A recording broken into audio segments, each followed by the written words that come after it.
పోటీ చేయలేదు. ఎందుకు పోటీ చేయాలని మీ అందరికి తెలుసు. ఆ రోజు ఎంపీ ఎలక్షన్ కూడా అభ్యర్థులు నిలబెట్టారు, కానీ ఓట్లన్నీ కూడా బీజేపీకి వేయించడం అనేది జరిగింది. ఎవరు కూడా వాళ్ళ వ్యక్తిగతంగా వాళ్ళ పార్టీ క్యాండిడేట్ ఓట్లు వేయలే.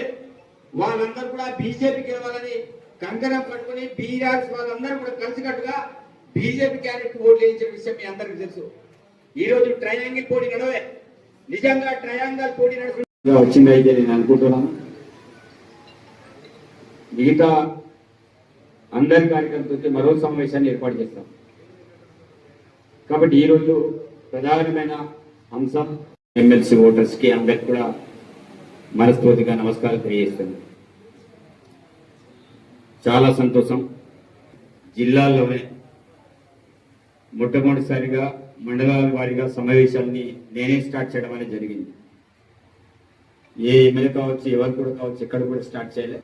నిర్మల్ జిల్లాలకు సంబంధించిన 4 మండలాలు, ఈరోజు జనగాం మండలం, అన్ని మండలాలు కూడా ప్రత్యేకమైన సమావేశాలు ఏర్పాటు చేసుకొని ఎమ్మెల్సీ గారి గెలిపే లక్ష్యంగా కార్యకర్తలను దిశానిర్దేశం చేయడం.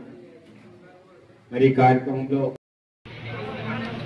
ఎమ్మెల్సీ అభ్యర్థి నరేందర్ రెడ్డి గారిని గెలిపించాలని ఒక సదుద్దేశంతో మరి జనగాం ముఖ్య కార్యకర్తలతో సమావేశం ఏర్పాటు చేయడం అనేది జరిగింది. ఈ కార్యక్రమంలో మా మార్కెట్ కమిటీ చైర్మన్తో పాటు వారి కార్యవర్గం, దాంతోపాటు కాంగ్రెస్ పార్టీ కుటుంబ సభ్యులందరూ కూడా పెద్ద ఎత్తున పాల్గొనడం అనేది జరిగింది. ఇక్కడ 1494 ఓట్లు ఉన్నాయి.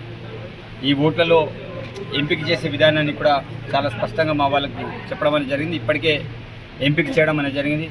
సుమారు ఒక 700-800 మందిని కూడా మన వాళ్ళు గుర్తించడం అనేది జరిగింది. మనకు ఓట్లేసేటువంటి వాళ్ళని, మాకు ఓట్లేసేటువంటి వాళ్ళని గ్రీన్ జోన్ కింద, కొంతమంది న్యూట్రల్గా ఉండే వాళ్ళని ఎల్లో జోన్ కింద, మాకు అసలే ఓటు వేయని వాళ్ళని రెడ్ జోన్ కింద మా వాళ్ళు ఎంపిక చేయడం అనేది జరిగింది.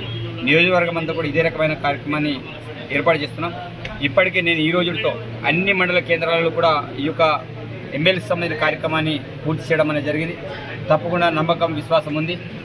ఈరోజు దేశంలో మతతత్వంతో ఉన్నటువంటి బీజేపీ పార్టీని ఓడించడానికి గ్రాడ్యుయేట్స్ అందరూ కూడా కంకణం కట్టుకొని ఒక సెక్యులర్ భావజాలం కాంగ్రెస్ పార్టీ అభ్యర్థి అయిన నరేందర్ రెడ్డి గారిని గెలిపిస్తారని పూర్తి నమ్మకం, విశ్వాసం ఉంది.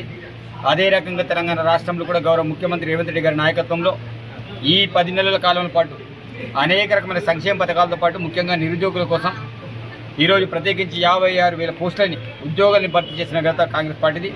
మరి ఆ 10 సంవత్సరాల కాలంలో ఏ ఒక్క ఉద్యోగాన్ని భర్తీ చేయలే. మోదీ గారు 1 కోటి ఉద్యోగస్తుని, 1 కోటి మందిని ఉద్యోగాలు ఇవ్వలే. కానీ గౌరవ ముఖ్యమంత్రి 56,000 చొప్పున ఉద్యోగాలు ఇవ్వడం అనేది జరిగింది. జాబ్ క్యాలెండర్ని రిలీజ్ చేయడం అనేది జరిగింది.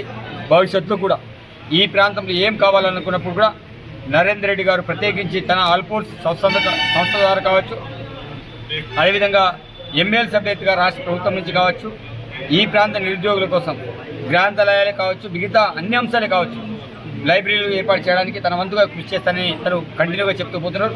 కాబట్టి నేను విజ్ఞప్తి చేసే ఒకటే, విజ్ఞానవంతులారా, మీరు ఒక ఉన్నత చదువులు చదువుకున్న వ్యక్తులుగా మీరు ఆలోచన చేయండి. తప్పకుండా నరేందర్ రెడ్డి గారికి ఓటేసి గెలిపియండి. తప్పకుండా మీ వెంట, మీకు తోడుగా, నీడుగా నరేందర్ రెడ్డి గారు ఉంటారు. వారితో పాటు మేము కూడా ఉంటామని సందర్భంగా తెలియజేస్తున్నాము. ధన్యవాదాలు.